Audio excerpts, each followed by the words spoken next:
आरुषि जब वहाँ से जाने लगी तो रणवीर ने उसका हाथ पकड़ के अपनी तरफ खींच लिया। यह बोलकर रणवीर ने कि रेशमी लाल कपड़ा आरुषि की आंखों पर बांधने लगा, जिसे आरुषि हैरान होकर बोली, यह आप क्या कर रहे हैं? मेरी आंखें क्यों बंद कर रहे हैं? मुझे कुछ भी दिखाई नहीं दे रहा है। आरुषि को यूँ परेशान देखकर रणवीर मुस्कुरा उठा और बोला, इसका भी एक रीज़न है जो वक्त आने पर तुम समझ जाओगी। यह बोल कर के रणवीर ने आरुषि का चेहरा अपने हाथों में लिया, जो इस वक्त बहुत ही खूबसूरत लग रहा था। अभी तक रणवीर की नज़र आरुषि के होठों से हट ही नहीं रही थी, वह तो सिर्फ उसके लबों पर ही ध्यान जमाए हुए था। रणवीर अपनी उंगली से आरुषि के लबों पर रब करने लगा। यह महसूस करके आरुषि घबराते हुए बोली, यह आप क्या कर रहे हैं? प्लीज़ मत कीजिए ना। रणवीर नशे में डूबी आवाज़ में उसके कान के पास अपने लबों को लाकर धीमी आवाज़ में बोला, जाने की कीमत तो लगेगी न जाना, इतना परेशान क्यों हो रही हो? मैं रोक थोड़ी रहा हूँ तुम्हें, तुम जा सकती हो। यह बोलते हुए उसकी आवाज़ में एक नशा था जो आरुषि को शमा रहा था। इससे पहले कि आरुषि कुछ और बोलती, रणवीर ने आरुषि का निचला लब अपने दोनों लबों से फोल्ड कर लिया और एक हाथ से उसे अपनी बाहों में जकड़ लिया। आरुषि की सांसें तो जैसे उसके मुंह में ही रह गई थी, उसे सांस लेने में भी दिक्कत होने लगी थी। उसका दिल तेज तेज धड़क रहा था। वह खुद को छुड़ाने की बहुत कोशिश कर रही थी, पर वह रणवीर की बाहों से छूट नहीं पा रही थी। वह उसकी बाहों में ही थी जहाँ से आज़ाद होना नामुमकिन था। वह उसके पंखुड़ी जैसे गुलाबी लबों को किस किए जा रहा था। रणवीर का हाथ धीरे धीरे आरुषि के कमर को सहला रहा था, जो रणवीर की बॉडी में और भी बेचैनी भर रहा था। रणवीर अपना कंट्रोल खोने लगा तो रणवीर ने जल्दी से आरुषि को छोड़ दिया और सोचने लगा, नहीं रणवीर, जो तुम करने वाला है उसके लिए अभी तुझे खुद पर कंट्रोल करना होगा। बस इस आरुषि को जीतने के लिए यह छोटा सा सेक्रीफाइस करना होगा, तो तब तुम्हें जाकर के यह लड़की तुम्हारी ज़िंदगी में शामिल हो जाएगी। लॉन्ग डीप किस की वजह से आरुषि की हालत नाजुक हो चुकी थी, वह कुछ बोल ही नहीं पा रही थी। यह देख करके रणवीर बहुत ज़्यादा हैरान था और उसके पास जाकर के कहने लगा, क्या हुआ आरुषि, तुम ठीक तो हो ना? उसके पास में रखे हुए पानी का ग्लास आरुषि के पास लाया और आरुषि के मुंह से वह पानी लगा दिया। आरुषि पानी पीने लगी तो थोड़ा उसे रिलैक्स फील हुआ। आरुषि को इस हालत में देखकर रणवीर कहने लगा, तो जाना, तुम क्या कह रही थी कि तुम्हारी लाइफ में कोई और है? मुझे तो ऐसा नहीं लग रहा है कि तुम्हें देखकर कि इस हालत में कोई और है। अगर कोई और होता तो तुम इन सब चीज़ों की आदी होती। रणवीर ने जल्दी से एक और कपड़ा लिया और आरुषि के हाथ पीछे से बांध दिया। रणवीर ने एक इशारे से उस आदमी को अंदर बुलाया और उसे कुछ इंस्ट्रक्शन दिया। वह आदमी आरुषि को वहाँ से पकड़कर लेके जाने लगा तो आरुषि ने कहा, सी यू सून स्वीट। आरुषि तो बस किसी तरह से वहाँ से निकलना चाहती थी। वह घबराई हुई आवाज़ में उस आदमी से बोली, आप प्लीज़ मुझे यहाँ से जल्दी से ले चलिए। आरुषि को वह आदमी दिखाई नहीं दे रहा था। वह आदमी ब्लैक यूनिफॉर्म में था। वह पूरी तरह से कवर था। आरुषि के आंखों पर पट्टी बंधी हुई थी, जिस वजह से और भी सब कुछ अंधेरा अंधेरा दिख रहा था। उसके बावजूद भी रणवीर ने आरुषि की आंखें कवर कर दी थी ताकि वह कुछ भी देख न पाए। रणवीर ने उसे आदमी से कहा, ध्यान से लेकर जाओ और जैसे मैंने बोला है सब वैसे ही होना चाहिए। वह आदमी बोला, ओके सर, और आरुषि को लेकर के वह आदमी उसका हाथ पीछे से पकड़कर उसे बाहर की तरफ ले कर गया। उसके जाते ही रणवीर बेड पर गिर गया। उसे अपनी आंखें बंद कर ली। उसके होठों पर एक सुकून वाली स्माइल तैर रही थी। आरुषि के बॉडी की खुशबू जैसे रणवीर की सांसों में बस गई थी। जहां आरुषि लेटी हुई थी। वैसे ही इस जगह पर रणवीर अपना हाथ फेरने लगा। उसे मदहोशी भरी आवाज़ में बोला, स्वीटी, माय स्वीट हार्ट, कितनी जल्दी तुमने रणवीर ओबेरॉय को अपना दीवाना बना लिया। आज तक किसी लड़की में हिम्मत नहीं हुई कि वह मुझे दीवाना बना सके, या फिर एक बार मिलने के बाद मैं उनके साथ कभी भी इतनी आसानी से पेश नहीं आया था। पर आज तो मैं तुम्हारा कायल हो गया। मुझे भी बिल्कुल समझ में नहीं आ रहा है कि आखिर तुम्हारे में ऐसा क्या है। कुछ तो बात है। उफ़, ओ गॉड, अभी तो तुम गई हो, अभी से तुम्हारी तन्हाई और यादें आने लगी है। मुझे क्यों तुम्हारी यह दूरी मुझे बर्दाश्त नहीं हो रही है स्वीटी। यह कहते हुए वह मुस्कुराहट के साथ एक बेचैनी रणवीर के चेहरे पर दौड़ गई। उसे खुद समझ नहीं आ रहा था कि वह किस भाव में बह रहा है। वह तो आरुषि के साथ रात बिताकर उसे न मिलने का सोच लिया था कि उसके चेहरा तक नहीं देखेगा, पर यहाँ तो सब कुछ उल्टा ही हो गया। उसे खुद समझ नहीं आ रहा था कि यह सब हो क्या रहा है। रणवीर ने गहरी सांस लिया और कुशन को उठाकर उसे हग कर लिया। फिर अचानक उसकी ब्राउन आंखें चमक कर मुस्कुरा उठी। वह खुद से बोला, बस कुछ दिन और, उसके बाद तो मेरे पास कैसे आने वाली हो, मैं सब तय कर लिया है। तुम्हारी ज़िंदगी में चाहे जो हो, पर अब रणवीर ओबेरॉय तुम्हारी ज़िंदगी में है। तुम्हें अब सिर्फ मेरा बनकर ही रहना होगा। यह बोलते हुए एक बड़ा सा स्माइल उसके चेहरे पर आ गया और उसके दिमाग में खुराफाती आइडिया भी पनपने लगा था। उसके होठों पर टेढ़ी एक सुकून मुस्कुराहट इस बात की गवाह थी कि बहुत जल्द आरुषि की मुस्कुराहट छिनने वाली थी। वह आदमी आरुषि को धीरे धीरे ओबेरॉय फार्म हाउस के बाहर लेकर गया। फिर गाड़ी का डोर खोलकर उसे गाड़ी में बैठा दिया और खुद ड्राइविंग सीट पर आकर गाड़ी स्टार्ट कर दिया। आरुषि ने उस आदमी से कहा, अब बताइए ना मुझे, मेरी आंखें क्यों ढकी हुई है और मेरा हाथ क्यों बंधे हुए हैं? क्या मैं कोई मुजरिम हूँ? उस आदमी ने आरुषि की तरफ देखा, फिर बिना कोई जवाब दिए ड्राइविंग करने लगा। आरुषि ने झुंझलाकर कहा, आप मेरी बात का जवाब क्यों नहीं दे रहे हैं? मैं आपसे कुछ पूछ रही हूँ ना। उस आदमी ने फिर भी जवाब नहीं दिया। अब आरुषि चिल्लाकर बोली, आप बहरे हैं क्या? मैं आपसे कब से बात करने की कोशिश कर रही हूँ। आरुषि के चिल्लाने पर उस आदमी ने गाड़ी को झटका से ब्रेक लगाया और गाड़ी का डोर ओपन करके आरुषि को बाहर निकाला। फिर उसका हाथ पकड़ के खींचने लगा और उसे गाड़ी से काफ़ी दूर लेकर गया। आरुषि लगातार चिल्ला रही थी, पर वह आदमी एक भी लफ्ज़ नहीं बोला था। फिर उस आदमी ने आरुषि के हाथ को खोल दिया। फिर धीमी आवाज़ में बोला, आई एम सॉरी मैम, मुझे आपकी बात का जवाब देने का ऑर्डर नहीं है, इसीलिए मैं चुप था। अभी आप अपनी आंखें खोल सकती हैं। आपका घर यहाँ से कुछ ही दूरी पर है, आप जा सकती हैं। आरुषि जब अपनी आंखों से पट्टी हटाती है तो देखती है कि सच में वह अपने घर के कुछ ही दूरी पर है। वह अपने घर की ओर चल पड़ी, मगर उसके दिलो दिमाग में एक ही बात घूम रहा था कि वह इंसान कौन था जो कि मुझे बताया ही नहीं कि वह है कौन। वह घर आ जाती है। जब वह घर जाकर देखती है कि उसके डैड भी घर पर आ गए थे, क्योंकि शाम हो चुकी थी। जब वह घर में एंटर करती है तो उसके डैड कहने लगे, आरुषि बेटा, कहाँ थी तुम? कब से मैं तुम्हें फ़ोन लगाने की कोशिश कर रहा हूँ, लेकिन तुम्हारा फ़ोन नहीं लग रहा है। तब उसे ख्याल आता है कि उसका बैग और उसका फ़ोन तो उस स्कूटी में ही रह गया है, और वह स्कूटी तो रास्ते में ही। इतना सोचकर उसका दिमाग भी घबरा गया था। वह अपने डैड से कहने लगी, डैड, वह मेरा फ़ोन, उसमें बैटरी ही नहीं थी।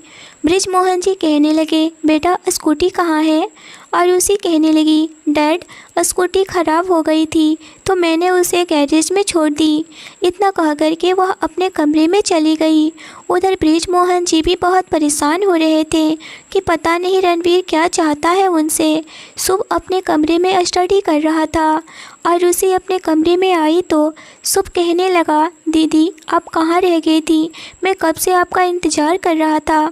पता है मुझे बहुत ज़ोर की भूख लग रही थी, फिर मैं खुद से ही ब्रेड टोस्टर पर लगा दिया था, मगर ब्रेड ही जल गया। जैसे कि मैं उसे निकालने की कोशिश किया, मेरा हाथ जल गया। वह अपना हाथ आरुषि के सामने कर दिया। वाकई में उसका हाथ बहुत जल गया था। आरुषि ने फ़ौरन से उस पर नज़र डाली तो वह बहुत ज़्यादा घबरा गई और कहने लगी, छोटू, तुम इस तरह से इतने लापरवाह कैसे हो सकते हो? तुम अपना ख्याल क्यों नहीं रख सकते हो? मैं भूल गई थी बच्चा। और फ़ौरन से दवा लाकर उसके हाथ में लगाने लगी। आरुषि शुभ को कुछ भी होने नहीं देना चाहती थी और उसके लिए वह कुछ भी करने को तैयार थी। फ़ौरन से वह दवा लगा देती है। शुभ कहने लगा, दीदी, मैं डैड को भी नहीं बताया हूँ इस बारे में, वरना वह भी परेशान हो जाएंगे।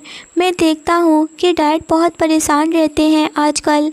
शुभ के बातों पर आरुषि भी सोचने लगी, क्या सच में डैड परेशान रहते हैं ना? आखिर किस बात की उन्हें टेंशन है, क्यों परेशान रहते हैं? जब मैं रणवीर ओबेरॉय के बारे में पूछती हूँ तो वह मुझे बताते ही नहीं हैं। कहीं यह सारी बातें रणवीर ओबेरॉय से जुड़ी तो नहीं है ना? फिर एक पल में ही अपने सर को झटक दी और कहने लगी, नहीं, शायद मैं कुछ ज़्यादा ही सोच रही हूँ।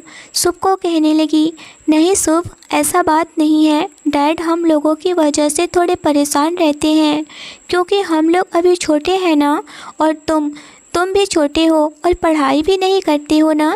चलो और फ़ौरन से पढ़ाई कर लो और बताओ, तुम्हारे हाथों में दर्द तो नहीं हो रहा है ना?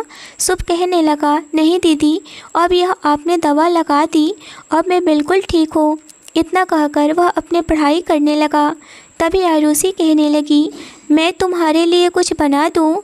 यह सुनकर के शुभ बोला, नहीं दीदी, कल्पना आंटी ने बहुत कुछ खाना दे गई हैं, आप भी खा लीजिए। खाना मैंने खा लिया है, मेरा पेट भर गया है, अब मुझे कुछ नहीं खाना है, मैं पढ़ाई करके सो जाऊंगा। आरुषि ने प्यार से शुभ के सर पर हाथ फेरी और उसे गले लगा ली और फिर कहने लगी, तुम पढ़ाई करो। इतना कहकर वह अपना कपड़ा ली और वॉशरूम में चली गई। वॉशरूम में जाकर के वह जी भर के रोने लगी, क्योंकि आज जो भी आरुषि के साथ हुआ वह कभी नहीं सोची थी कि इतना सब कुछ आरुषि के साथ हो जाएगा। तभी उसे याद आया रूहान का। वह रूहान के बारे में सोचने लगी, रूहान को क्या मुँह दिखाएगी? वह रूहान में तुम्हारे साथ धोखा कर ली, मैं अब तुम्हारी कभी नहीं हो पाऊंगी, मुझे माफ़ करना। पता नहीं डेविल की नज़र मुझ पर लग गई, हमारे प्यार पर। वह डेविल मुझे तुमसे अलग करना चाहता है। रूहान, तुम कहाँ हो? रूहान कॉल करने के लिए सोची, पर उसका फ़ोन और बैग का कुछ भी पता नहीं चल रहा था। उसके पास तो फ़ोन ही नहीं था। वह अपना फ़ोन और बैग तो रास्ते में ही छोड़कर आ गई थी उस आदमी की वजह से। अब वह क्या करेगी, कैसे रूहान से बात करेगी? इसी सोचों में गुम बस शावर लेकर बाहर निकली। जैसे ही वह नीचे आती है तो उसके घर की डोरबेल बजी। वह फ़ौरन से दरवाज़ा खोलती है तो वहाँ पर काले ड्रेस में एक आदमी था और वह आरुषि को देखकर कहने लगा, यह लीजिए मैडम, अपना बैग और अपना मोबाइल, और वह रही आपकी स्कूटी जो कि बाहर खड़ी है। यह सारा कुछ सर ने भिजवाया है आपके लिए। इतना कह कर के वह वहाँ से जाने वाला होता है कि तभी बृजमोहन जी भी वहाँ पर आ गए और कहने लगे, एक मिनट रुको। वह आदमी वहीं रुक गया।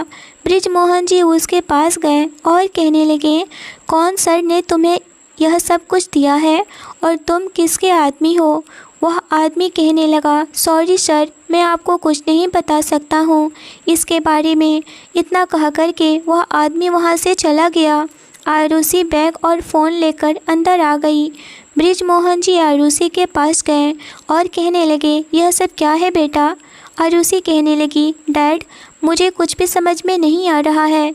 इस बात को मैं कैसे आपको बताऊं, या फिर यह सब क्या हो रहा है? बृजमोहन जी कहने लगे, क्या बात है बेटा, बताओ तो क्या हुआ है? बृजमोहन जी कहने लगे, क्या बात है बेटा, बताओ तो हुआ क्या है? आरुषि कहने लगी, जब मैं आज कॉलेज जा रही थी तो रास्ते में मेरी स्कूटी अचानक से रुक गई। मैं जैसे ही स्कूटी से रुककर देखी कि और कुछ करती इससे पहले कि एक आदमी मुझे अपनी गाड़ी में बैठा लिया और वह मुझे बेहोश कर दिया और पता नहीं वह किस जगह पर लेकर चला गया। उस रास्ते के बारे में मुझे कुछ नहीं पता है। वह मुझे एक कमरे में लेकर गया और मुझे कहने लगा, मैं तुमसे शादी करना चाहता हूँ, मैं बहुत जल्द तुम्हें अपना बनाऊँगा। वह आदमी बहुत डेविल टाइप का था तो मगर हैंडसम। उसकी नीयत बहुत गंदा था। इतना सुनकर के बृजमोहन जी के हाथ पांव कांपने लगे। वह कहने लगे, यह जरूर रणवीर ओबेरॉय तो नहीं। और वह यह बात अपने मन में ही धीरे बोल रहे थे। तभी आरुषि कहने लगी, क्या हुआ डैड, आपने कुछ कहा? आपने इतना डर क्यों रहे हैं? इतना बात सुनकर के बृजमोहन जी कहने लगे, नहीं बेटा, मैं डर नहीं रहा हूँ, चलो अब डिनर करते हैं। वह खुद को संभालते हुए आरुषि के करीब गए और कहने लगे, बेटा तुम चिंता मत करो।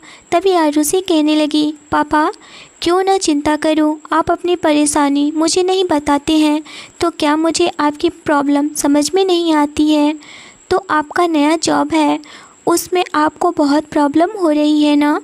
मुझे अच्छे से पता है, क्योंकि आप इतना खामोश और इतना डरे हुए रहते हैं। आपकी क्या प्रॉब्लम है डैड, आप बताइए मुझे। इतना सुनकर के बृजमोहन जी की आंखों से आंसू आ गए। यह देखकर के आरुषि बेचैन हो गई। घबराते हुए कहने लगी, डैड आपको क्या हुआ है?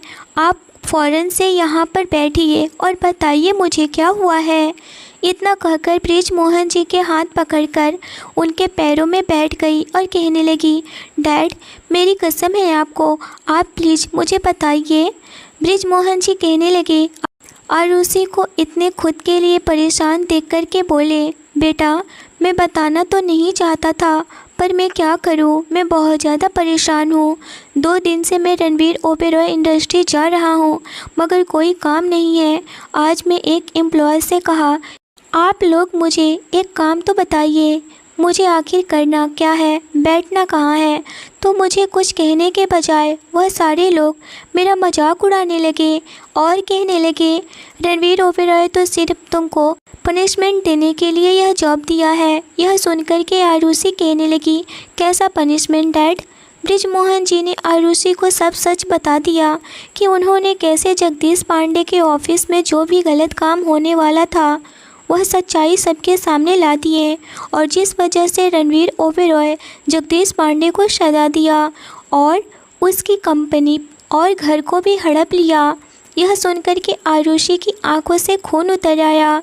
वह सब कुछ बर्दाश्त कर सकती थी, मगर अपने डैड की बेइज्जती बिल्कुल भी बर्दाश्त नहीं कर सकती थी।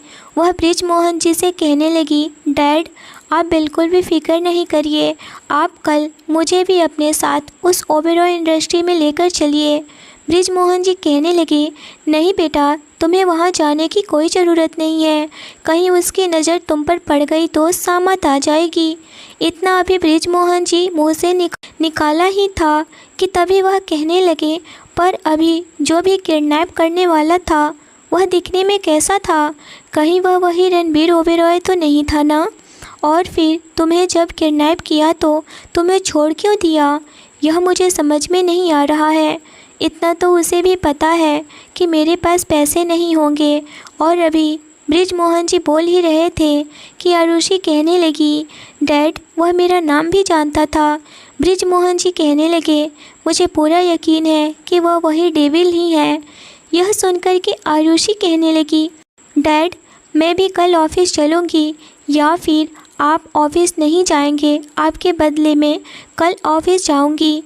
इतना सुनकर बृजमोहन जी कहने लगे, नहीं बेटा वह तुम्हारे साथ कुछ भी कर सकता है, मैं कोई रिस्क नहीं ले सकता हूँ। आरुषि बोली, डैड आप बिल्कुल भी फिक्र नहीं करिए, आप तो मुझे अच्छे से जानते हैं ना। इतना कह कर के वह उनके हाथों को पकड़ के चलने लगी और कहने लगी, डैड आप बिल्कुल भी टेंशन नहीं लीजिए, मैं हूँ ना, सब ठीक हो जाएगा। चलिए मैं खाना लेकर आती हूँ, आप जल्दी से डिनर करिए। और आराम करिए। इतना कहकर आरुषि किचन की तरफ बढ़ गई। आरुषि को जाते हुए देख करके बृजमोहन जी कहने लगे, बेटा तुम नहीं जानती हो उस डेविल को, क्योंकि तुमने उसका गुस्सा नहीं देखा है। मैंने देखा है उसका गुस्सा। वह इंसान नहीं शैतान है। इतना कहकर के वह डरे हुए आंखों से कहने लगे, नहीं मैं तुम्हें नहीं जाने दूंगा आरुषि। इधर आरुषि खाना निकालते हुए कहने लगी, मैं उस डेविल को तो छोड़ूंगी नहीं। अब आरुषि और बृजमोहन जी डिनर कर लिए। आरुषि अपने कमरे में चली गई। बृजमोहन जी भी अपने कमरे में चले गए। उधर सुप भी अपनी पढ़ाई करते हुए ही वैसे ही सो गया था। आरुषि आई और कहने लगी, यह लड़का भी ना। और इतना कहकर आरुषि सुप को सही से सुला दी और उसके फेस पर प्यार से हाथ फेरकर उसके माथे को किस कर ली। तभी दूसरी तरफ उसे रूहान का ख्याल आया। वह फ़ौरन से रूहान को कॉल करती है, मगर रूहान फ़ोन नहीं उठाता है। वह रूहान को फ़ौरन से मैसेज सेंड करती है और यही सब सोचों में गुम हो जाती है। यही सोचते हुए उसे कुछ देर में नींद आ गई और वह नींद की दुनिया में चली गई। वहीं दूसरी तरफ रूहान अपने किए पर बहुत ज़्यादा ही पछताए जा रहा था। उसे कुछ भी समझ में नहीं आ रहा था कि उसने आज क्या कर दिया है। वह बहुत फूट फूट कर रो रहा था कि मैं आरुषि को खो दिया। अगर यह लड़की आरुषि के सामने चली गई और सब कुछ बता दी तो आरुषि और मेरा रिश्ता ख़त्म हो जाएगा। आरुषि मुझे छोड़कर चली जाएगी। पर एक पल फिर सोचने लगा, पर आरुषि तो मुझे बहुत मोहब्बत करती है। किसी के कहने पर हमारा रिश्ता कैसे टूट सकता है। पर मैंने आरुषि को धोखा दिया, यह कैसे मैं भूल सकता हूँ। मैं आरुषि को वादा किया था कि हम दोनों एक साथ सच्चे दिल से इस रिश्ते को निभाएंगे। अगर मैं इस बात को नहीं बताया तो आरुषि के साथ धोखा होगा और मैं आरुषि को धोखा में नहीं रख सकता हूँ। मैं खुद ही आरुषि से मिलकर के सारी बातें उसे समझाऊंगा। आरुषि मेरी बात ज़रूर समझेगी, वह समझदार है। इतना कहकर कि वह बहुत ज़्यादा ही रोए जा रहा था। तभी उसका दरवाज़ा नॉक हुआ। वह दरवाज़ा खोलता है। वह ऑफिस के एक एम्प्लॉय आया था। उसके हाथ में फ़ाइल था। वह कहने लगा, सर मीटिंग का टाइम हो गया है, चलिए। यह सुनकर के रूहान कहने लगा, ओके तुम थोड़ी देर वेट करो, मैं आता हूँ। उस ऑफिस या फिर मीटिंग में जाने का बिल्कुल भी मूड नहीं था, क्योंकि कुछ देर पहले जो भी उसके साथ हुआ उन सब चीज़ों में से निकलना उसके लिए बहुत ज़्यादा ही मुश्किल था। वह काफ़ी सोच रहा था कि आरुषि के साथ क्या कर दिया। ओ गॉड, मैं ऐसे कैसे कर सकता हूँ। तभी उसे फिर से याद आया कि उसे मीटिंग में जाना है। वह फ़ौरन से शावर लेता है और रेडी हो जाता है। उसकी आंखें रोने से लाल हो रही थी। वह उस एम्प्लॉय के साथ मीटिंग के लिए निकल जाता है। जब वह अपना फ़ोन देखता है तो आरुषि का बहुत सारा मिस कॉल आया हुआ था, पर उसे अब बात करने की हिम्मत रूहान में नहीं था। इसीलिए वह चुपचाप अपने फ़ोन को पॉकेट में रखता है और मीटिंग के लिए मीटिंग रूम में चला जाता है। वहीं दूसरी तरफ रणवीर फार्म हाउस से अपने घर जाता है। दूसरी तरफ रणवीर फार्म हाउस से ओबेरॉय पैलेस जाता है, रात का डिनर करता है और फिर अपने कमरे में चला जाता है। बस इस वक्त आरुषि की आंखें और उसकी बॉडी कैसे उसके पास आरुषि उसे सुकून दे रही थी, यही बातें उसके जहन में और उसकी आंखों के सामने आ रहा था। बार बार आरुषि का चेहरा उसे नज़र आ रहा था। वह कहने लगा, ओहो स्वीटी, मैं बिल्कुल तुमसे दूर नहीं रह सकता हूँ। मैं अब तुम्हारे बिना एक पल भी अलग नहीं रह सकता हूँ। मैं तुम्हें पाने की हर कोशिश करूँगा। उफ़, तुम्हारी अदाएँ, तुम्हारे बात करने की अदाएँ, तुम्हारा फिगर मुझे जीने नहीं देगा। ऐसे पहले कभी नहीं हुआ था इस रणवीर ओबेरॉय के साथ में, जो कि तुम्हें देख करके आज पहली बार हुआ। आज से पहले तो सनाया के साथ भी यह फील नहीं हुआ था, पर आज तुमने अंदर से मुझे झकझोर कर रख दिया है स्वीटी। मैं बिल्कुल तुमसे अब दूर नहीं रहूँगा, क्योंकि तुम बहुत ख़ास हो मेरे लिए। आरुषि का ख्यालों में खोया हुआ था। अपने तकिए को अपने गोद में लिए हुए आंखें बंद करके आरुषि का सपना देखते हुए आज वह बरसों बाद सुकून की नींद में सोया हुआ था। वहीं दूसरी तरफ रूपा भी बहुत परेशान हो रही थी कि रूहान ने उसके साथ किस तरह से बदतमीजी की।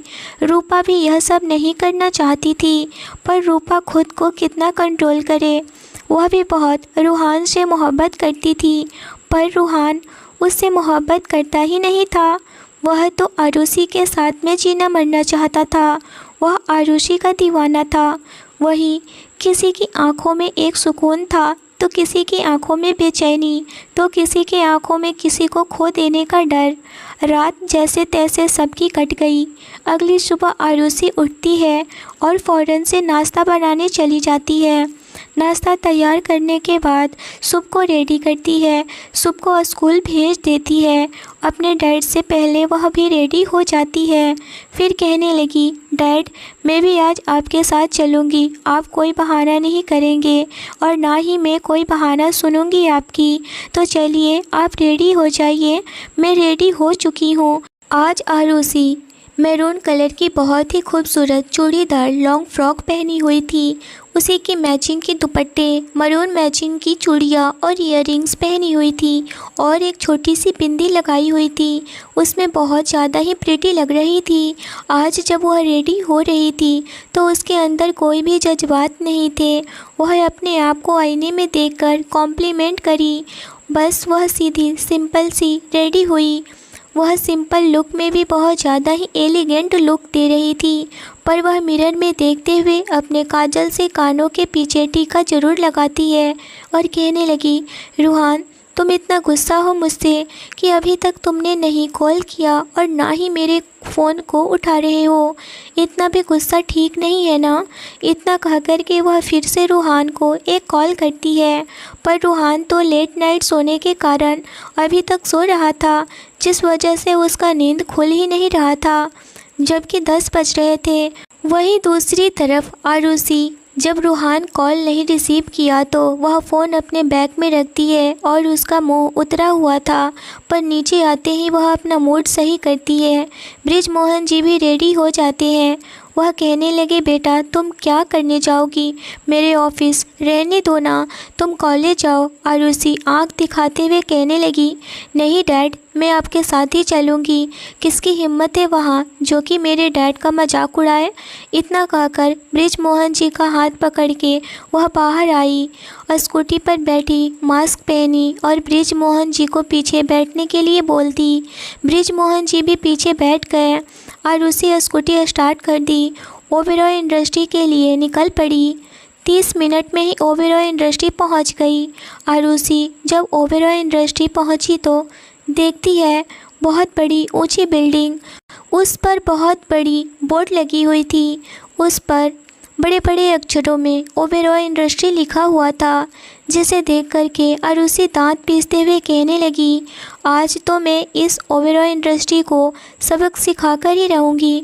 इतना कहकर वह अपनी स्कूटी साइड में लगाती है और ब्रिज मोहन जी का हाथ पकड़ के कहने लगी, चलिए डैड। ब्रिज मोहन जी कहने लगे, बेटा क्यों फिजूल का तुम बातों का पतंगड़ बना रही हो। तुम चली जाओ अपनी कॉलेज, अभी भी समय है, मुझे जाने दो। इतना सुनकर आरुषि कहने लगी, डैड आप नहीं मानोगे ना। वह बिना कुछ कहे ब्रिज मोहन जी का हाथ पकड़ के जाने लगी। जैसे ही वह अंदर एंटर होती है सिक्योरिटी वाले उसे रोक देते हैं, पर ब्रिज मोहन जी को अंदर जाने को बोलते हैं। आरुषि कहने लगी, मैं क्यों नहीं जा सकती हूँ। गार्ड कहने लगा, मैडम आप अंदर नहीं जा सकती हैं क्योंकि आपके अंदर जाने के लिए सर से अपॉइंटमेंट लेना होगा। आरुषि कहने लगी, मैं इनकी बेटी हूँ और मेरा जाना बहुत ज़रूरी है। यह सुनकर के सिक्योरिटी उसे रोकता नहीं है। आरुषि अंदर चली गई। जब आरुषि अंदर कदम रखती है तो देखती है बहुत ही लग्जरियस हर चीज़ अवेलेबल था, जो चीज़ें ऑफिस में होनी चाहिए, पर जो भी था बहुत ज़्यादा ही एक्सपेंसिव था। आखिर इस शहर का ओबेरॉय इंडस्ट्री का ऑफिस था, जो कि इस शहर का नंबर 1 था और वर्ल्ड में दूसरे नंबर पर था। जाहिर सी बात है कि इतना एक्सपेंसिव तो होना ही है। वह इन सारी बातों को इग्नोर करते हुए रणवीर का कैबिन ढूंढने लगी। वह रिसेप्शनिस्ट के पास जाती है और कहने लगी, मुझे रणवीर ओबेरॉय से मिलना है। वहाँ रिसेप्शनिस्ट लड़की थी। कहने लगी, मैम क्या आपके पास अपॉइंटमेंट है? आरुषि कहने लगी, जी नहीं, पर मुझे अभी मिलना है। वह रिसेप्शनिस्ट बोली, पर मैम मैं आपको अभी मिलने नहीं दे सकती हूँ, अभी सर मीटिंग में है, सॉरी। आरुषि कहने लगी, आप मुझे क्यों नहीं मिलने दे सकती हैं? और यह बात वह बहुत चिल्लाकर बोल रही थी। सारे एम्प्लॉय उसे ही देखे जा रहे थे। सब लोग एक जगह इकट्ठे हो गए। आरुषि इस वक्त बहुत ज़्यादा ही गुस्से में थी। यह देखकर के रणवीर की असिस्टेंट अनामिका आती है और कहने लगी, यहाँ पर सभी लोग क्यों भीड़ लगाए हुए हैं? चलिए अपना अपना काम करिए। सब लोग वहाँ से चले जाते हैं। वह आरुषि के पास आती है और कहने लगी, क्या दिक्कत है आपको? आप इस तरह से क्यों चिल्ला रही हैं? आरुषि बोली, मुझे रणवीर ओबेरॉय से मिलना है। अनामिका कहने लगी, क्या आपने अपॉइंटमेंट लिया है? आरुषि बहुत ज़्यादा गुस्से में आंखें लाल किए हुए कहने लगी, जी नहीं, पर मुझे अभी के अभी इसी वक्त उस रणवीर से मिलना है। वह बहुत ज़्यादा ही गुस्से में थी। इस वक्त वह रणवीर ओबेरॉय को रणवीर कह रही थी। अनामिका आंखें बड़ी किए हुए आरुषि को देख रही थी। वह कहने लगी, तमीज़ से आप बात करिए, वह यहाँ के बॉस हैं, इस तरह से आप बिल्कुल भी बात नहीं कर सकती हैं। इतना सुनकर आरुषि कहने लगी, वह बॉस होंगे तुम लोगों के, मेरे नहीं। तुम चुपचाप जाकर के उस आदमी को बता दो कि आरुषि आर्या आई है। उधर रणवीर मीटिंग हॉल में बैठे हुए था। वह सीसीटीवी कैमरे में सब ऑफिस का नज़ारा देखता रहता था। उसकी मीटिंग और उसके कैबिन एरिया में बाहर का सारा कुछ दिखता था। वह जैसे ही देखा कि वही ब्लू आइज वाली लड़की यानी आरुषि आई है, वह आधी मीटिंग से उठ खड़ा हुआ और भागकर बाहर आता है, जो कि अनामिका कहे जा रही थी, तुम हो कौन जो इस तरह से इस ऑफिस के ओनर पर चिल्ला रही हो? तुम्हारी हिम्मत कैसे हो गई? अनामिका बहुत ज़्यादा गुस्से में थी और वह आरुषि पर हाथ उठाने वाली होती है कि तभी आगे की स्टोरी नेक्स्ट एपिसोड में आएगा। तो क्या रणवीर को देखकर आरुषि क्या कहेगी? क्या रूहान और आरुषि अब एक हो पाएंगे? रणवीर ब्रिजमोहन जी को अब क्या पनिशमेंट देगा? ये जानने के लिए मिलते हैं नेक्स्ट एपिसोड में नई इंटरेस्टिंग एपिसोड के साथ। स्टोरी अच्छी लगी हो तो लाइक, सब्सक्राइब और शेयर ज़रूर करें। Thanks for watching. उसका कहना था कि प्यार करने वाली लड़कियां अच्छी नहीं होती है और यह कहाँ का इंसाफ था लड़कों के साथ मोहब्बत करने का। हम लड़कियों को कोई हक नहीं है क्या? हमारी कोई फीलिंग्स नहीं होती है? जिसे प्यार करते हैं उसे जाकर अपनी मोहब्बत का इजहार करें। मेरा गुस्सा बहुत तेज ऊपर तक पहुंच चुका था। मैं बहुत ज़्यादा गुस्सा होते हुए अपनी जगह से खड़ी हुई थी और उस गुलाब को अपने बैग में डालते हुए गुस्से और तकलीफ़ से रो पड़ी थी। मेरी बेबसी मेरी आंसू बनकर बह चुके थे। मेरी हिचकियाँ बंद गई थी। मैं अपने माँ पापा की एक ही बेटी थी और मेरे 2 भाई थे। मेरे पापा बहुत पहले ही मर चुके थे, इसीलिए माँ ने मुझे बहुत ही लाड प्यार से पाला था। मेरी माँ की शादी एक अमीर आदमी से हुई थी, इसीलिए उनके पास बहुत दौलत थी। इसीलिए मुझे और मेरे भाइयों को कभी किसी चीज़ की कोई भी कमी महसूस नहीं हुई थी। बल्कि ये कहना गलत नहीं होगा कि अगर आज तक मैंने कभी कोई चीज़ पसंद की हो और मुझे इनकार सुनने को मिला हो, लेकिन आज जो मेरे साथ हुआ है वह मुझे सैकड़ों मौत मार चुका था। काफ़ी देर तक मैं बैठी वहीं पर रोती रही और फिर वहाँ से उठ कर के क्लास अटेंड करने चली गई। क्लास अटेंड करते वक्त भी मुझे होश नहीं था। लगातार मेरी आंखों से आंसू बहते जा रहे थे। एक पल के लिए मुझे ऐसा महसूस हुआ जैसे कोई मुझे देख रहा है। मैंने चारों तरफ नज़र घुमाई, लेकिन मेरे क्लासरूम में ऐसा कोई नहीं था जो मेरी तरफ देख रहा हो। मैं अपना सर झटक दिया और टीचर से परमिशन लेकर क्लासरूम से बाहर चली गई थी। मेरा इरादा होटल में जाकर के अच्छा सा कॉफ़ी पीने का था ताकि सर का दर्द थोड़ा बेहतर हो जाए। लेकिन मेरा दिल हर चीज़ से उब गया था। आंसू था कि रुकने का नाम ही नहीं ले रहा था। मुझे लगा कि मैं दुनिया की सबसे खूबसूरत लड़की हूँ, पहले पापा की लाडली, उसके बाद माँ की चहेती। इतना पैसा और दौलत है, कभी कोई मुझे मना नहीं कर सकता है। लेकिन जिस अंदाज में आज गौरव ने मेरी बेइज्जती की थी, वह मुझे बहुत ही तकलीफ़ पहुंचा रहा था। मैं ऐसे ही रोते रोते घर पर आ गई थी। सारे रास्ते मेरी चेहरे का नक्शा बिगड़ा हुआ था। इस बात के बाद मेरी तबीयत भी काफ़ी ख़राब हो गई थी। मेरी माँ बहुत परेशान हो गई थी और मेरे दोनों भाई भी कई बार मुझसे पूछ चुके थे कि तुम्हारे साथ ऐसा क्या हुआ है जो तुम इतनी बीमार हो गई हो, लेकिन मेरे पास उनके जवाब का कोई भी उत्तर नहीं था। मुझे चुप रहने में ही अच्छा लगा। वक्त का काम है गुजर जाना और वह अपनी रफ्तार के मुताबिक गुजर रहा था, लेकिन फिर भी मेरी माँ को शक हो रहा था कि ज़रूर मेरे साथ कुछ हुआ है ऐसा जिसकी वजह से मैं ऐसी हो गई हूँ। मैं बात नहीं कर रही थी, लेकिन मेरी माँ अच्छे से समझ रही थी, फिर भी वह चुप थी। मेरे दोनों भाई यहाँ के बहुत ही बड़े और अच्छे स्कूल में पढ़ाई करते थे, क्योंकि हमारे पास रुपए पैसे की कमी नहीं थी। मेरे मामा यहीं पर बिजनेस करते थे और वह भी हमारे बिजनेस की देखभाल करते थे। मेरी माँ भी हर चीज़ देखा करती थी और इसी वजह से हम लोग आज भी हर चीज़ के लिए सुकून से जी रहे थे, किसी चीज़ के मोहताज नहीं थे। मेरी माँ ज़्यादातर बाहर के कामों में ही मसरूफ़ रहती थी, क्योंकि वह जानती थी अगर उनका बिज़नेस ठप हो गया तो हमारा सारा ऐशो आराम और उनके बच्चों की पढ़ाई लिखाई बंद हो जाएगी। इसीलिए वह दिन रात अपने कामों में लगा दिया करती थी। समय अपनी रफ्तार से गुजर रहा था।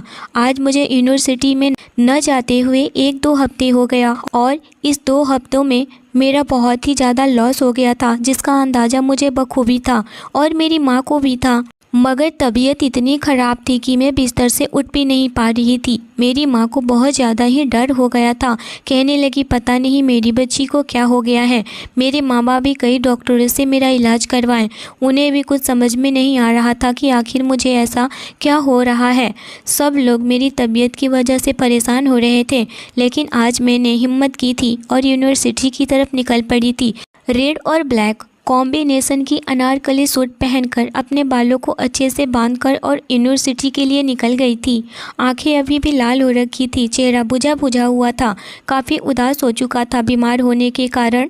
आज हर पल मेरी आंखों के सामने गौरव का चेहरा ही घूम रहा था और उसके साथ हुई बातें मेरा दिल बेचैन कर रहा था। क्या मैं अच्छी लड़की नहीं थी या फिर मैं अच्छे ख़ानदान से नहीं थी? ऐसे कई सवाल मेरे दिमाग में घूम रहे थे, जिसका जवाब मेरे पास मौजूद नहीं था। मैं बस गौरव से एक ही सवाल पूछना चाहती थी, क्या प्यार करना गुनाह है और क्या अच्छी ख़ानदान की लड़कियों को प्यार नहीं होता? लेकिन मैंने अपने ज़ुबान सिल लिए थे, मगर मुझे मालूम ही नहीं था कि आज मुझ पर क्या क़यामत टूटने वाली है। जैसे ही वह यूनिवर्सिटी में दाखिल हुई तो सामने का मंजर देखकर उसके रोंगटे खड़े हो गए। उसके ख्वाबों ख्यालों में भी नहीं सोचा था कि आज अपनी आंखों से यह मंजर देखेगी। वह सोचने लगी, मुझे यह मंजर देखने से पहले मौत क्यों नहीं आ गई। मेरा दिमाग उल्टा सीधा सोचने में लग गया था। उसके बिल्कुल सामने गौरव एक लड़की को अपनी बाहों में लिए बेतहाशा उसके साथ बातें किए जा रहा था और उसके बहुत सारे यूनिवर्सिटी के दोस्त उसके आसपास घेरा बनाए हुए थे। उस अनजान लड़की को किस करने के लिए बोल रहे थे। मेरी आंखों में नफ़रत के लावे साफ दिखाई दे रहा था। मुझे गौरव से मोहब्बत इसलिए नहीं थी कि वह हैंडसम था या कॉलेज का लीडर था, बल्कि वह औरतों की इज्जत करता था, किसी से भी बदतमीजी से पेश नहीं आता था, बेशरम मर्दों की वह हालत खराब कर देता था, लेकिन औरतों के साथ कभी बदसलूकी नहीं करता था। लेकिन आज वह मंजर मैं अपनी नज़रों से देख रही थी। वह देखकर मुझे अपनी मोहब्बत से नफ़रत महसूस हो रही थी। मैं अभी पलटकर क्लासरूम की तरफ गई ही नहीं थी कि उससे पहले ही पूरा मंजर बदल चुका था। मुझे यकीन नहीं हो रहा था कि सामने यह क्या हुआ है। सोचते समझते उस लड़की को धक्का दे दिया था और वह दूर जाकर गिरी थी। वह सबको देखते हुए गुस्से से बोला, अगर तुम लोग फालतू के कामों को छोड़ करके अपनी पढ़ाई पर ध्यान दो तो सबके अच्छे नंबर आएंगे और तुम लड़की अपनी औकात में रहो। जो अपने आप को गैर मर्द के हवाले कर रही हो उसकी दुनिया में कोई इज्जत नहीं होती है और मेरे करीब आने की तुम्हें बिल्कुल भी ज़रूरत नहीं है। यानी कि वह लड़की खुद ही गौरव के करीब गई थी। भाई, इसमें गलती उस लड़की की ही भी थी। गौरव इस यूनिवर्सिटी का एक स्टूडेंट लीडर था। लेकिन उसकी पर्सनालिटी ऐसी थी, उस पर न जाने कितनी लड़कियां मरती थी। बस कुछ उसके गुस्से की वजह से उसके करीब नहीं जाती थी, लेकिन कुछ लड़कियां यह हिम्मत करती थी तो वह उसके अच्छे से सबक भी सिखा दिया करता था। जैसे उस दिन मुझे और आज इस लड़की को। मुझे मालूम हो चुका था कि उसे लड़कियों से एलर्जी है। वह किसी लड़की को अपने करीब आने नहीं देता। यह बोलकर वह लंबी लंबी कदम बढ़ाए हुए अपने क्लासरूम में चला गया था। वह देखने में बिल्कुल बक्का नौजवान था। कोई भी लड़की देखे तो देखती रह जाए, उस पर मरने के लिए भी तैयार हो जाए। एकदम भूरी आंखें, गोरा सा बदन, लंबा चौड़ा कद, मस्कुलर बॉडी, दिखने में एकदम फिल्मी हीरो की तरह कोई भी लड़की दीवानी हो जाए। यहाँ तक कि लड़की भी देखकर आहें भरते थे। जबकि मेरे चेहरे पर मुस्कान आ गई थी। मुझे आज अपनी मोहब्बत पर बहुत ज़्यादा ही फ़ख्र हो रहा था और खुशी भी महसूस हो रही थी। मैंने अपने इरादे और मजबूत कर लिए थे। मैंने सोच भी लिया था कि मैं किसी भी तरह से गौरव का एक दिन दिल जीत कर ही दम लूँगी। मेरा दिल दिमाग अब एक नए नए ताने बाने में लग गया था और भगवान का दिया हुआ मेरे पास सब कुछ था। वह सोचने लगी उसके फ्रेंड को अपने साइड कर लेती। बहुत आसान काम था उसके लिए और मुझे उससे ही गौरव की ज़िंदगी के बारे में जानना था, ताकि सुकून से मैं उसके करीब जा सकूं और उससे प्यार कर सकूं और मैं जान सकूं कि वह कैसे मेरे प्यार को समझेगा और वह प्यार करेगा मुझसे।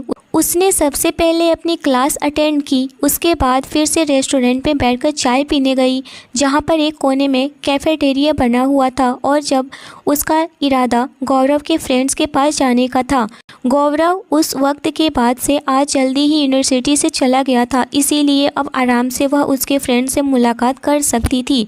वह जैसे ही कैफ़ेटेरिया के पिछले वाले हिस्से की तरफ गई, उसके पीछे के ही बिल्कुल ठीक उसके दो फंटर दोस्त वहीं पर बैठे हुए थे, जो कि सिगरेट के कस लगाए जा रहे थे। उसने गला खखार करके उन्हें अपनी तरफ ध्यान करवाई। वह दोनों अचानक ही अपनी जगह से खड़े हो गए थे। उसे देख करके उन्होंने इशारे ही इशारे में एक दूसरे से कुछ कहा था। जैसे ही मोहिनी उनके करीब गई, वह बहुत ही इज्जत और सम्मान के साथ उसके सामने नीचे झुक गए और खड़े हो गए थे और फ़ौरन ही अपनी सिगरेट भी बुझाकर फेंक दिए थे और कहने लगे, आप यहाँ क्यों आई हैं? भाई घर जा चुके हैं, बाद में आप आना। जबकि वह सोचने लगी, अपने हाथ बंधे हुए खड़ी थी और बोली, आज मैं आपके भाइयों के पास नहीं बल्कि आप दोनों से ही मिलने के लिए आई हूँ। उन दोनों के चेहरे पर हैरानगी उभरी थी और उसमें से एक बोला, पर किस लिए, क्या काम है आपको? आपको हम लोग भाई के बारे में कुछ नहीं जानते हैं। आप भाई से ही मिलकर बात कर लीजिएगा। यह सब के बारे में हमें कुछ भी नहीं पता है। भाई को पता चला तो वह हमारी जान ले लेंगे। आप अभी जाओ यहाँ से। आखिर आपको हमसे ऐसा कौन सा ज़रूरी बात करनी है? उसकी बात सुनकर मोहिनी कुछ पल के लिए खामोश हुई थी। न जाने क्यों उसे इन दोनों से यह बात करते हुए अजीब सी शर्म महसूस हो रही थी, क्योंकि जिस अंदाज में गौरव ने उसे जलील किया था, उसके बाद उसे हिम्मत ही नहीं हो रही थी कि वह अपनी मोहब्बत किसी भी सूरत में हासिल करनी थी। एक तरफ से उसके तरफ जाने से घबराती थी, लेकिन दूसरे ही पल ऐसा लगता था कि वह इंसान उसे चाहिए। मोहिनी उसे प्यार करने लगी थी, सोचने लगी थी कि मुझे वह मिलना ही चाहिए। यह कैसा जिद है अपने अंदर, मुझे खुद ही समझ में नहीं आ रहा था। मेरे अंदर जैसे दो इंसान हैं और दोनों आपस में लड़ रहे हैं। एक हाँ कह रहा है तो एक ना कह रहा है। मैं किसकी सुनूं? मैं खुद ही अंदर लड़ाई लड़ रही थी। मैं गहरी सांस ली और उसके दोनों दोस्तों को देखते हुए बोली, देखो, यह तो तुम्हें मालूम ही होगा कि मुझे गौरव से इश्क हो चुका है और मैं अपने कदम पीछे नहीं करने वाली हूँ, चाहे जो कुछ भी हो जाए। समझ रहे हो ना तुम लोग? जबकि वह दोनों एकदम से सक पका गए थे और कहने लगे, जी जी हम समझ रहे हैं। हमें पता है आप गौरव भाई से मोहब्बत करती हैं, लेकिन वह आपसे मोहब्बत नहीं करते हैं। आप उन पर अपना टाइम बर्बाद कर रही हैं। आप ऐसा बिल्कुल भी नहीं करिए। मेरी मानिए तो आप अपना इरादा बदल लीजिए प्लीज़। आप उनके रास्ते से हट जाइए। मोहिनी गुस्सा से उन्हें कहने लगी, तुम्हारी राय की मुझे ज़रूरत नहीं है। बस मुझे तुम्हारे भाई के बारे में कुछ मालूम करना है। अगर तुम लोग मुझे उसके बारे में कुछ बता दोगे तो मैं हमेशा आपकी शुक्रगुजार रहूँगी। और मैं कुछ भी मुफ्त में नहीं पूछ रही हूँ। इसके बदले में तुम दोनों को पैसा भी दे दूँगी, जितना तुम लोग चाहे। जबकि वह दोनों एकदम ही नाराज़ हो गए थे और मुझे देखते हुए कहने लगे, हम बिकाऊ नहीं हैं मैडम, हमारे लिए हमारा भाई बहुत ही अहम है और आपको जो भी पूछना है आप पूछ सकती हैं, हम बताने के लिए तैयार हैं। हम लोग ऐसे अपने ज़बान का कीमत नहीं लगा सकते हैं, यह हमारे साथ धोखा होगा और हमारे भाई के साथ भी। यह बात सुनकर के मोहिनी तो एकदम से हैरान हो गई थी। उसे भी तो कुछ भी समझ में नहीं आ रहा था कि यह दोनों ऐसी बातें कर कैसे सकते हैं। वह दोनों इतनी आसानी से मुझे सब कुछ बताने के लिए कैसे राज़ी हो गए। मगर मोहिनी भी ज़्यादा दिमाग पर जोर नहीं डाली और वह भी समझ गई और अपने कुछ सवाल उनसे पूछने लगी थी। गौरव को किस तरह की लड़कियां पसंद है, वह क्या खाना पसंद करता है, उसकी ज़िंदगी में क्या चल रहा है और वह लड़कियों से एलर्जी क्यों है उसे। और मोहिनी के पूछने पर उन्होंने सभी सवाल के जवाब दे दिए थे, लेकिन मोहिनी के आखिरी सवाल को वह लोग गोल गोल घुमाने लगे थे और यही चीज़ मोहिनी को अजीब महसूस हुई थी। मोहिनी एक बार फिर से बोली, बताओ, मैं कुछ नहीं कहूँगी, जो भी बात है मुझे बताओ तो सही। कुछ देर के लिए वह दोनों खामोश हुए थे और एक दूसरे की शक्ल देखते हुए बोले, अगर आपकी भाई से सेटिंग हो जाती है तो भाई को पता नहीं चलना चाहिए कि हमने आपसे कुछ कहा है। यह सुनकर के मोहिनी ने फ़ौरन से वादा करते हुए बोली, यकीन मानो कुछ भी नहीं बताऊंगी मैं उनको, इस बात की भनक तक नहीं लगने दूंगी कि मैंने कभी तुम लोगों से मुलाकात भी की है। प्लीज़ मुझे बताओ तो सही, आखिर क्या वजह है। और फिर जो बातें उन दोनों ने बताई वह सुनकर के ऐसा महसूस हुआ जैसे कि मोहिनी के कदमों तले से ज़मीन निकल गई हो। मोहिनी का होश उड़ाने के लिए काफ़ी था। मोहिनी यकीन नहीं कर पा रही थी कि उसकी मोहब्बत पहले ही किसी और से मोहब्बत कर चुका है। उन लोगों का कहना था कि गौरव किसी लड़की से बेइंतहा मोहब्बत करता था। मोहिनी कहने लगी, वह लड़की कौन है और कैसी थी, क्या वह अभी भी गौरव के लाइफ में है। अगर वह गौरव के लाइफ में होगी तो मैं उन दोनों के बीच में कभी नहीं आऊँगी। उसका एक दोस्त कहने लगा, जी नहीं, वह लड़की अब गौरव भाई के साथ नहीं है, इसीलिए तो गौरव भाई ऐसे बन गए हैं। इतना सुन कर के मोहिनी कहने लगी, आखिर वह लड़की कौन थी। वह लड़का कहने लगा, गौरव भाई के पापा की दोस्त की बेटी थी, उसका नाम जिया है। गौरव भाई और वह लड़की बचपन के दोस्त थे, साथ में खेले और साथ में बड़े हुए थे। पर जैसे ही वह लड़की बड़ी हुई उसके पापा उसे विदेश पढ़ाई के लिए भेज दिए और यह बात गौरव भाई को बिल्कुल भी पसंद नहीं आई थी। वह अभी बहुत छोटे थे, फिर भी उन्हें बहुत ही बुरा लगा था। फिर वह अपनी पढ़ाई कंप्लीट करके जब इंडिया वापस आई तो गौरव भाई उसे मिलकर बहुत ज़्यादा ही खुश हुए थे। गौरव भाई को देखकर बहुत ज़्यादा ही खुश हुई थी। पर कुछ ऐसे ही दिन गुजरते गए और धीरे धीरे उन दोनों में प्यार बढ़ने लगा था। प्यार तो पहले से ही दोनों करते थे, पर वह लड़की गौरव भाई को धोखा दे रही थी और भाई को पता भी नहीं चल रहा था। उसने गौरव भाई को एक बार होटल में मिलने के लिए बुलाई, जबकि गौरव भाई का बर्थडे था। वह लड़की होटल में गई थी पर भाई के बर्थडे सेलिब्रेट करने के लिए नहीं आई थी। जब गौरव भाई उससे पूछे कि तुम कहाँ थी, तुम क्यों नहीं आई, तो वह लड़की झूठ बोल दी और कहने लगी, मेरी तबीयत बहुत ज़्यादा ख़राब थी, इसीलिए मैं तुम्हारे बर्थडे में शामिल नहीं हो पाई। गौरव भाई भी उसे सच मान लिए। पर एक बार जब उसने घर पर गौरव भाई गए तो उसकी माँ कहने लगी, गौरव बेटा तुम्हारा बर्थडे कैसे मना, अच्छा से तो सब कुछ हो गया ना। गौरव भाई कहने लगे, हाँ आंटी सब कुछ हो गया, पर जिया तो गई ही नहीं थी। जिया की मम्मी कहने लगी, नहीं बेटा जिया तो गई थी, वह कह रही थी कि मैं गौरव की पार्टी में जा रही हूँ और हम लोगों ने उसे जाने भी दिया था। गौरव अब आगे कुछ नहीं बोला। वह सोचने लगा आखिर जिया कहाँ गई होगी। गौरव ने जिया से कुछ भी नहीं पूछा और खुद ही पता लगाने लगा। वह सोचने लगा कि आखिर वह लड़की कहाँ जा सकती है। उसे पता लगा और जब वह इस होटल में गया और होटल के रिसेप्शन पर गया और अपने बर्थडे का दिन विजिटिंग सिग्नेचर देखा तो उसे यकीन ही नहीं हुआ। पहले तो उसे वह डायरी मिल ही नहीं रहा था। तब उसने अपने दोस्त से कह कर के मंगवाया था, क्योंकि यह होटल उसके दोस्त के जान पहचान का था, इसीलिए वह अपने दोस्त से बोल करके उसने रिसेप्शनिस्ट से मंगवा लिया था। जब वह डायरी देखा तो उसने सोचा भी नहीं था कि जिया किसी लड़के के साथ उस होटल में गई थी और अपने घर वालों से झूठ बोलती थी। और यह बात गौरव ने जिया से बताया तो जिया ने चिल्ला चिल्ला कर बोल दी कि मुझे तुम बिल्कुल भी पसंद नहीं हो, मुझे कोई कोई और पसंद है और मैं उसी से प्यार करती हूँ, तुमसे नहीं, और ना ही मैं तुम्हारे साथ आगे कोई रिश्ता रखना चाहती हूँ।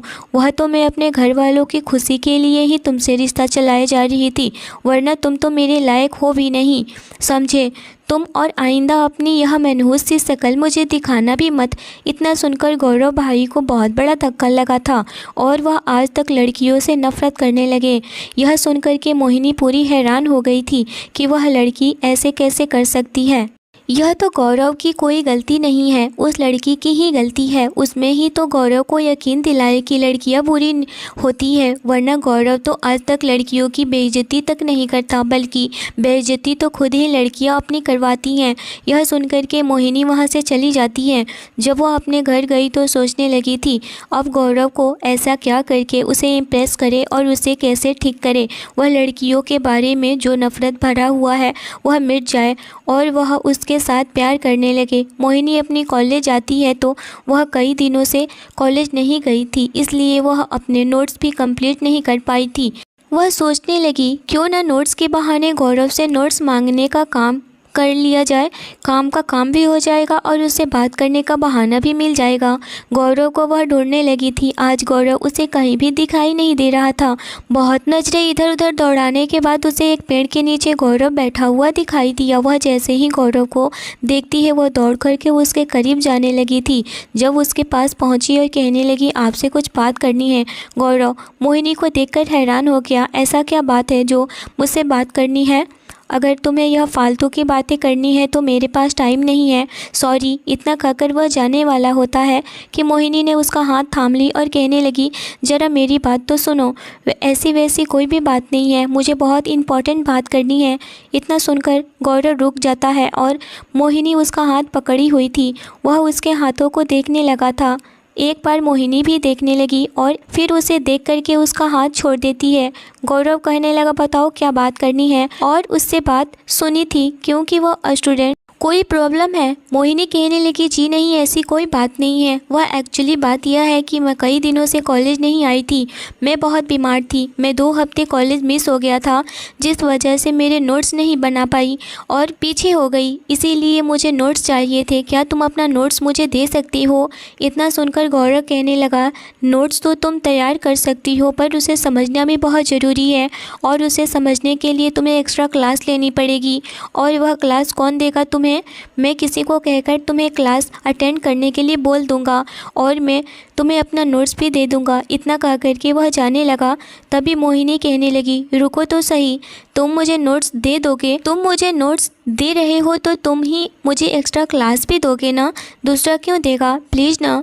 और यह बात इतना प्यार से बोली कि गौरव के मन में एक अजीब सी मुस्कुराहट आ गई, पर वह कुछ बोल ही नहीं पाया और फिर वह नोट्स दे दिया। और रहा एक्स्ट्रा क्लास तो वह अपने फीमेल फ्रेंड को बोल दिया, वह उसे एक्स्ट्रा क्लास की तैयारी करवा दी। मोहिनी बहुत गुस्सा में थी, वह क्यों नहीं उसे एक्स्ट्रा क्लास देता। वह बहुत ज़्यादा ही परेशान रहने लगी थी, कुछ भी करने पर भी वह मान ही नहीं रहा था। वह सच में सारी लड़कियों से बहुत ज़्यादा ही नफरत करने लगा था। इतना देख कर के मोहिनी अपने घर पर सारी बातें बता दी। जब उसकी माँ और उसके मामा यह बात सुने तो कहने लगे इसमें तुम्हारी कोई गलती नहीं है, उस लड़के की ही गलती है और उस लड़के को ही अब हमें कुछ करना होगा। वैसे गौरव भी छोटे खानदान का नहीं था, उसके भी पापा बहुत ही ज़्यादा अमीर थे और गौरव इकलौता बेटा था। मोहिनी के मामा कॉलेज में आकर के गौरव को बहुत ज़्यादा उल्टा सीधा सुनाने लगे थे, बहुत उसे बुरा भला कहने लगे सबके सामने और गौरव को भी बहुत बुरा लगा था। वह ठान लिया था कि अब उस लड़की को मैं छोड़ूंगा नहीं और इसीलिए वह सोच लिया था कि अब मोहिनी से वह शादी करके ही दम लेगा। कुछ पल गुजरते ही गौरव एक आदमी और अपने साथ पंडित जी को लेकर चल दिया और मोहिनी के घर पर गया। यह सब देखकर मोहिनी तो बिल्कुल डर गई थी। गौरव कहने लगा चलो मुझे तुमसे शादी करनी है और यह रहे पंडित जी, मैं तुमसे शादी करूंगा। और अभी इसी वक्त मोहिनी का दिल बेकरार था, धड़कने लगा था। वह पंडित जी से बोला इस लड़की से मुझे अभी के अभी शादी करना है, जल्दी से जल्दी अब तैयारी करें। पंडित जी हम सब पर एक नज़र डाले, डरते हुए लहजे में बोले ज़बरदस्ती की शादी करना सही नहीं है और इस वक्त इस लड़की के घर पर